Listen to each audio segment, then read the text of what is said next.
मैं बनना चाहूँ जैसा पर शायद सपनों में, मैं उड़ना चाहूँ जैसा पर शायद सपनों में।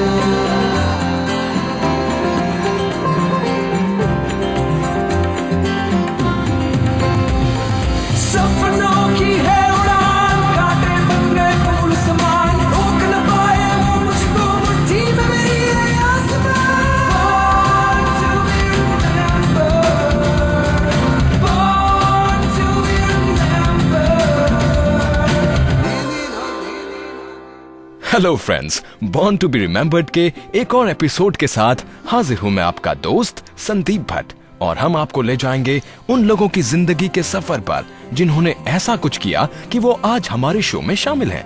उन लोगों ने जिंदगी में सपनों की वो उड़ान भरी कि आसमान के सितारों में शामिल हो गए। दोस्तों, आसमान और सितारों की बात से याद आया कि आज हम आपके लिए जो हिस्टोरिकल इवेंट लेकर आए हैं वो भी कुछ ऐसा ही है, क्योंकि आज ही के दिन पहली बार किसी नॉन पायलट ने अपना पहला हवाई सफर किया था। जी हाँ, आसान शब्दों में कहा जाए तो आज ही के दिन पहला पैसेंजर एयरक्राफ्ट में चढ़ा था। बात है 14 मई 1908 की, जब राइट ब्रदर्स ने पहली बार अपने एरोप्लेन में किसी नॉन पायलट को सफर कराया था। वैसे एक बात मैं यहाँ पर बता दूं कि ये जो जनाब पहले पैसेंजर बने थे ना, उन्हें इसके लिए कोई भी पैसे वैसे नहीं देने पड़े थे। चार्ल्स फर्नास नाम का ये शख्स इस पहले पैसेंजर प्लेन का मैकेनिक था। वैसे राइट ब्रदर्स के इस ऐतिहासिक सफर के पीछे कई मजेदार किस्से हैं।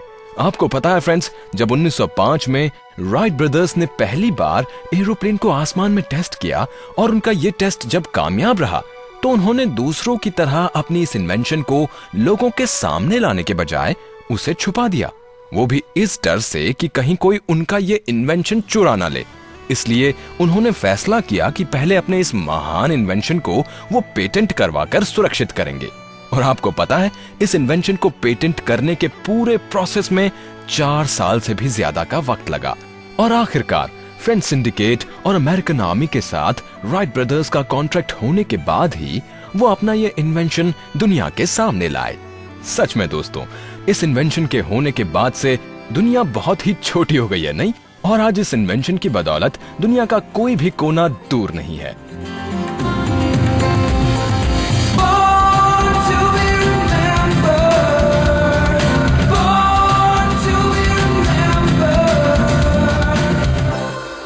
इस पहले हवाई जहाज के आसमानी सफर के बाद अब बारी है सिनेमा के आसमान के उस सितारे की बात करने की जो 5 दशक से भी ज्यादा पहले से फिल्म लवर्स को एंटरटेन कर रही हैं। ये वो हैं जिन्होंने कभी अपनी एक्टिंग से लोगों को अपना कायल किया तो कभी अपने बेहतरीन डांस से ऑडियंस को अपना दीवाना बनाया।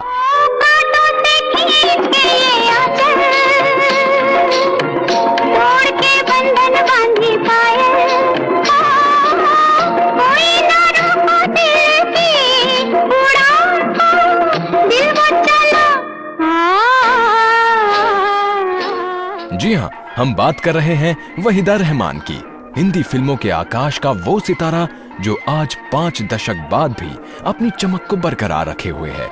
14 मई 1938 को इनका जन्म तमिलनाडु में ब्रिटिश गवर्नमेंट के कलेक्टर के घर पर हुआ।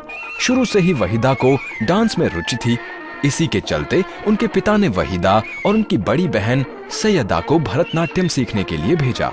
जल्दी ही नन्ही वहीदा भरतनाट्यम में इतनी माहिर हो गईं कि उन्होंने उसके स्टेज परफॉर्मेंसेस देने भी शुरू कर दिए। लेकिन मैं यहाँ आपको ये बता दूं कि बचपन में वहीदा रहमान डांसर या एक्ट्रेस नहीं बल्कि डॉक्टर बनना चाहती थी। लेकिन किस्मत में तो उनके सिल्वर स्क्रीन पर चमकना लिखा था, ना कि डॉक्टरी की डिग्री लेना।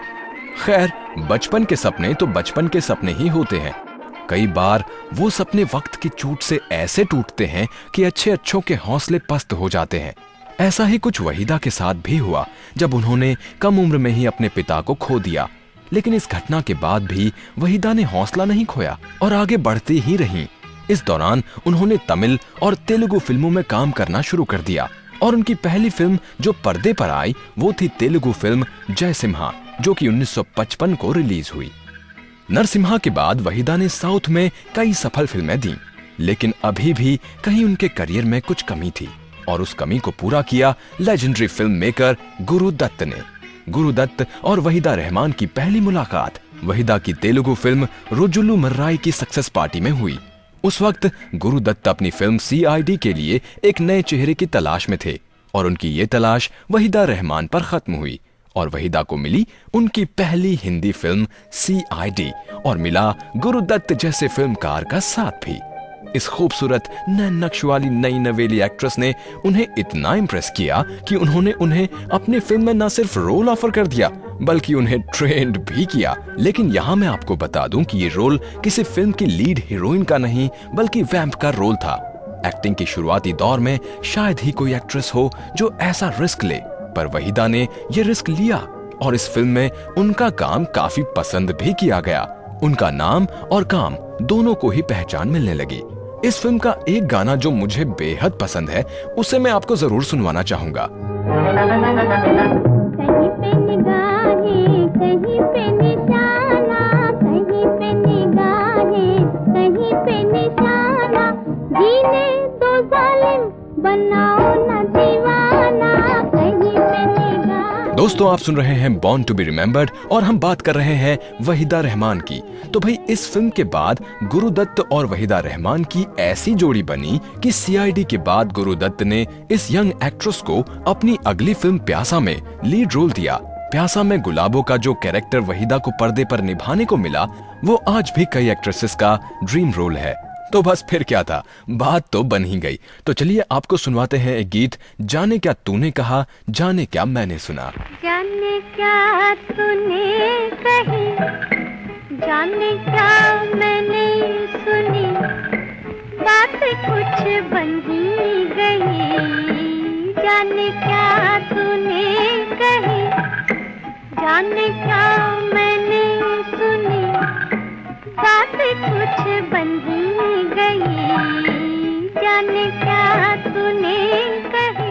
सच में दोस्तों वो हिंदी फिल्मों का गोल्डन एरा था और इस गोल्डन एरा में गुरुदत्त के साथ वहीदा ने कई यादगार फिल्में की जिसमें कागज के फूल, साहिब बीवी और गुलाम, 14वीं का चांद जैसी बेमिसाल फिल्में शामिल हैं। गुरुदत्त की हर फिल्म ने वहीदा रहमान के नए रूप और अंदाज को दर्शकों से रूबरू करवाया।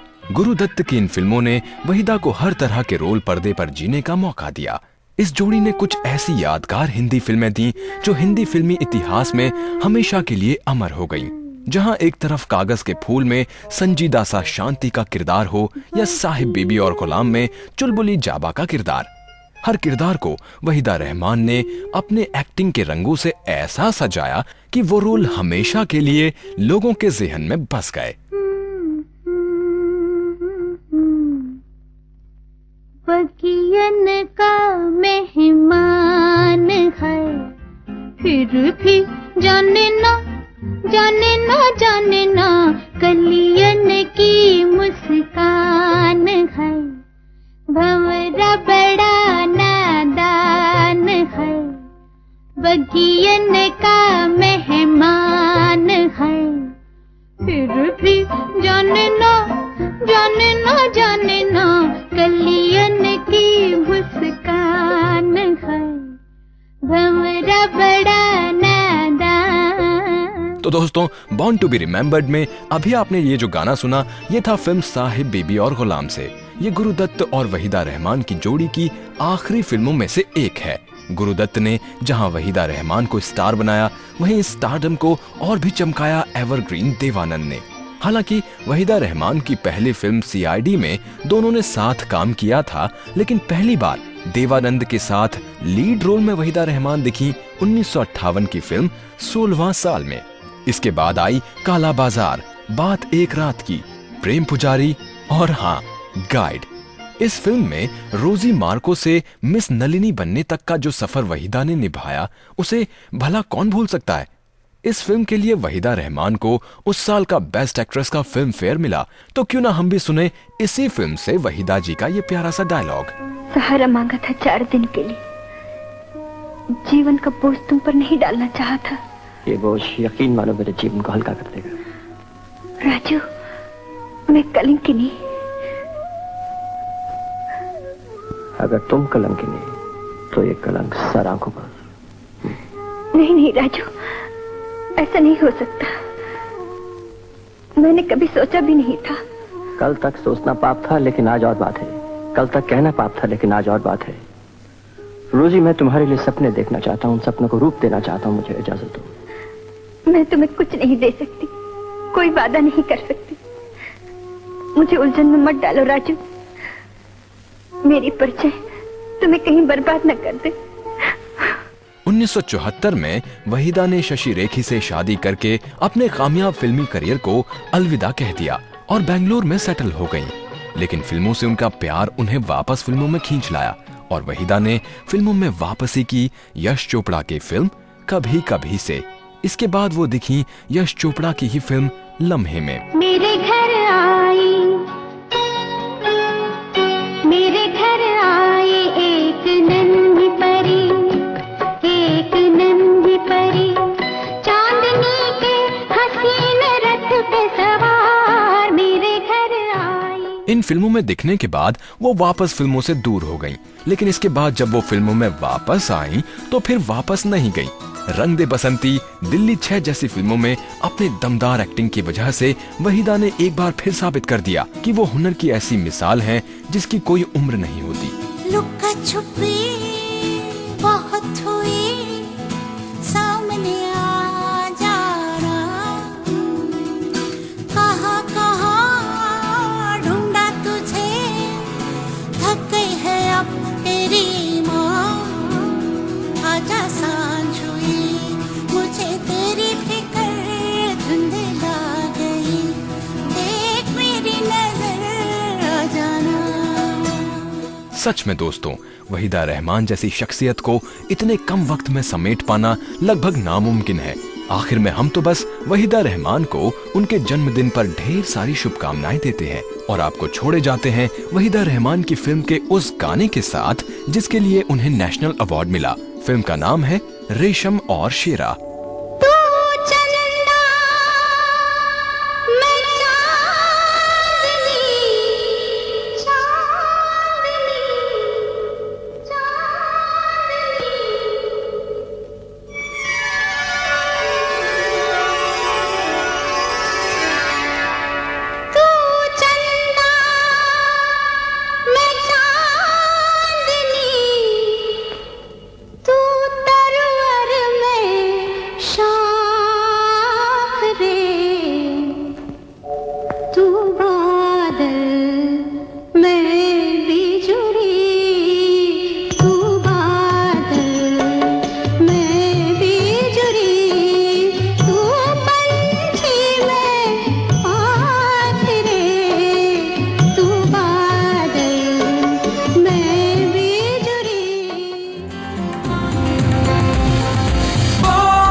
सिनेमा के पर्दे के बाद आपको लिए चलते हैं एक ऐसे कंप्यूटर जीनियस से मिलवाने जिन्होंने बहुत कम उम्र में अपने सिक्स्थ सेंस से वो कमाल दिखा दिए और वो मुकाम हासिल कर लिए जिसको पाने के लिए लोगों की पूरी उम्र गुजर जाती है।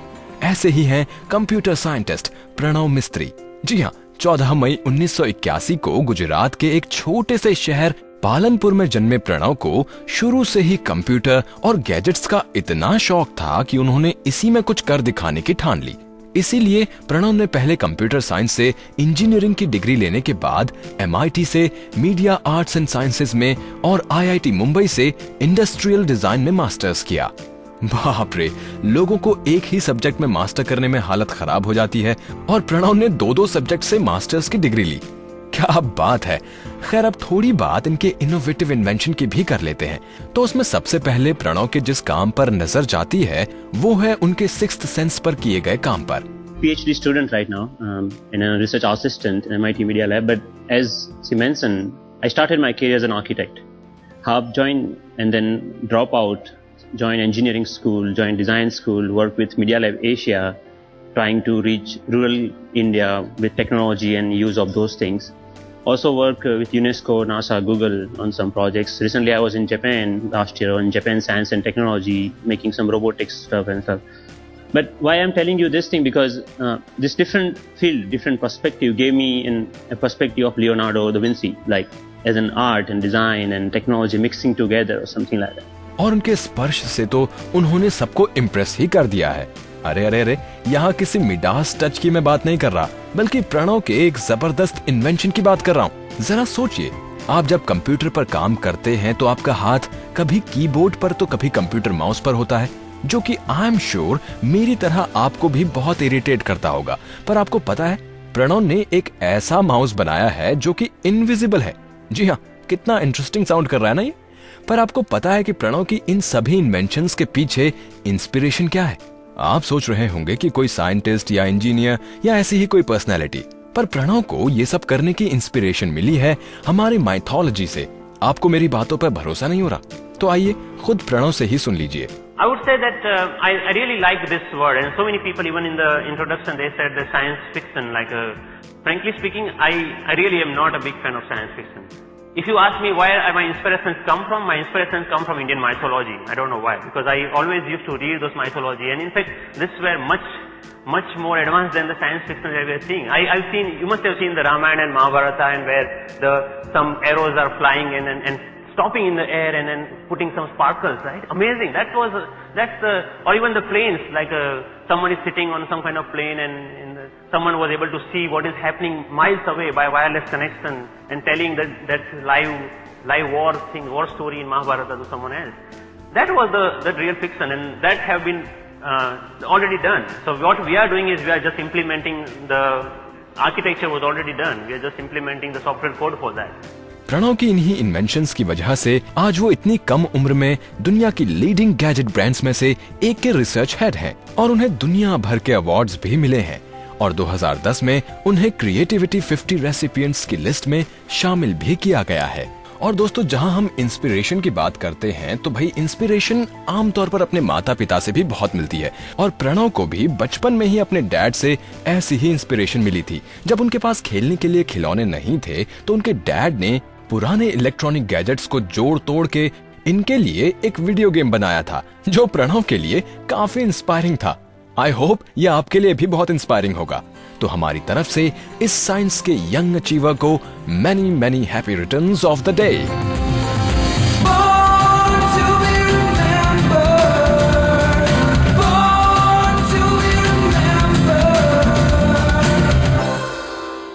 इस टेक्निकल रेवोल्यूशन करने वाले प्रणव मिस्त्री के बाद अब बारी उस सेलिब्रिटी की जो सिनेमा में रेवोल्यूशन लेकर आए। ऐसी फिल्में बनाई जो न अपने काम के मामले में बेजोड़ थीं, बल्कि उन फिल्मों ने तो सिनेमा की परिभाषा ही बदल दी। ऐसी रेवोल्यूशनरी फिल्म मेकर हैं मृणाल सेन, जिनका आज जन्मदिन है। भाई 14 मई 1923 को बांग्लादेश के फरीदपुर शहर में मृणाल सेन का जन्म हुआ। हाई स्कूल खत्म करने के बाद मशहूर स्कॉटिश चर्च कॉलेज में दाखिला ले लिया। फिर आगे चलकर कोलकाता यूनिवर्सिटी से इन्होंने आर्ट के सब्जेक्ट से नहीं बल्कि फिजिक्स में ग्रेजुएशन की और फिर मास्टर्स की डिग्री ली। युवा मृणाल को थिएटर की दुनिया भाने लगी और उन्होंने इप्टा यानी Indian People's Theatre Association join कर लिया। लेकिन आपको एक मजेदार बात बताऊं, मेडिकल रिप्रेजेंटेटिव से एक महान फिल्मकार बनने की शुरुआत की पहली सीढ़ी बनी कलकत्ता फिल्म स्टूडियो में इनकी ऑडियो टेक्नीशियन की नौकरी। भाई मृणाल सेन को सिर्फ एक नौकरी भर नहीं करनी थी, बल्कि उन्हें तो फिल्मी इतिहास में कई सुनहरे पन्ने लिखने थे। वैसे आपको पता है, मृणाल सेन को थिएटर और मेडिकल रिप्रेजेंटेटिव की नौकरी से फिल्मों में लाने का श्रेय किसी इंसान या किसी घटना को नहीं, बल्कि सिनेमा पर लिखी एक किताब को जाता है। चलिए अब चलते हैं मृणाल सेन की फिल्मी करियर के सफर पर। आखिरकार 50 के दशक में मृणाल सेन ने फिल्मों में ही अपनी किस्मत आजमाने की सोची और 1955 में अपनी पहली फिल्म रात भोरे रिलीज की। मृणाल सेन का फिल्मों में ये पहला कदम कुछ खास कमाल ना दिखा पाया और ये फिल्म फ्लॉप रही। इसके बाद भी मृणाल सेन का फिल्मी सफर आसान नहीं था, लेकिन मृणाल सेन के लिए तब तक फिल्में एक जुनून बन चुकी थीं। आखिरकार वो फिल्म आ ही गई जिसने एक बार में ही उस वक्त तक एक असफल फिल्मकार मृणाल सेन को सफलता का स्वाद चखाया, और वो फिल्म थी बैशे श्रवण। बैशे श्रवण एक ऐसी फिल्म थी जिसने न सिर्फ हिंदुस्तान के सिनेमा में बल्कि इंटरनेशनल सिनेमा में भी उन्हें एक अलग पहचान दी। ये सिर्फ मृणाल सेन जैसे महान फिल्मकार के कामयाबी के सफर की शुरुआत भर नहीं थी, बल्कि सिनेमा के एक नए युग का भी आगाज था। फिल्मों के इस युग को हम पैरेलल सिनेमा के नाम से जानते हैं और इसी युग की सबसे पहली फिल्मों में से एक थी मृणाल सेन की भुवन शो में, जिसके लिए सरकार ने उन्हें पैसे दिए। फिर तो मृणाल सेन ऐसी ऐसी फिल्में दी जिन्होंने आम इंसान की जिंदगी को पर्दे पर इतने सरल तरीके से पेश किया कि हर कोई उनकी फिल्मों से जुड़ता चला गया। उनकी ऐसी ही एक फिल्म थी एक दिन प्रतिदिन। 8 बार नेशनल अवार्ड जीत चुकी इस महान फिल्मकार के इंटरनेशनल अवार्ड्स की लिस्ट पर अगर नजर डाली जाए तो उन्हें दुनिया भर के लगभग सभी अवार्ड्स मिल चुके हैं, चाहे कांस फिल्म फेस्टिवल हो या बर्लिन या मॉस्को इंटरनेशनल फिल्म फेस्टिवल, सभी शामिल है। हिंदुस्तानी सिनेमा को दुनिया के नक्शे पर पहचान दिलाने वाली इस महान फिल्मकार को जन्मदिन पर सलाम।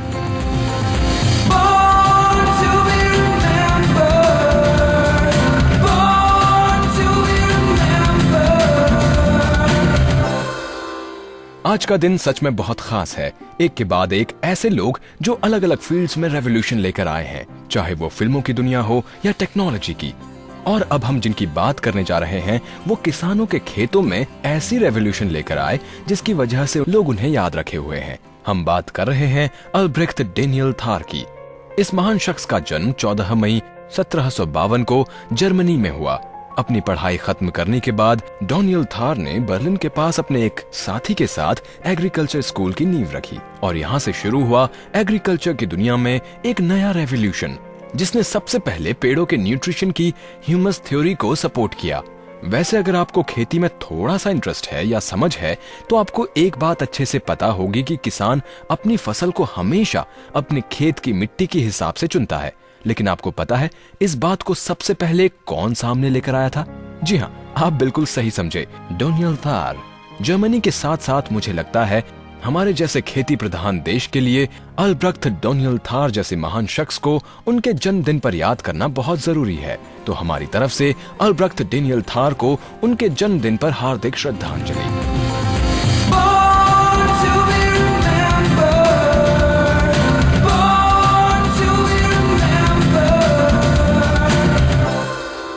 तो दोस्तों, ये थी बात उन लोगों की जो आज पैदा हुए और दुनिया भर में अपने काम के जरिए अपने नाम और अपने देश के नाम का परचम लहराया।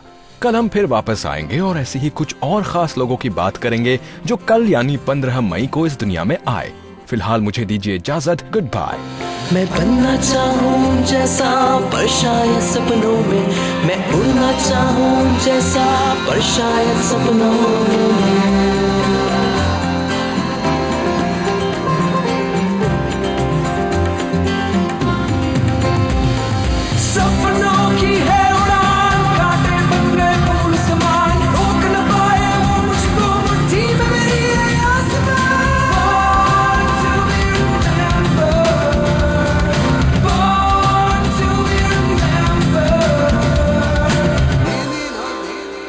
इस कार्यक्रम के कार्यकारी निर्माता जैनेंद्र सिंह,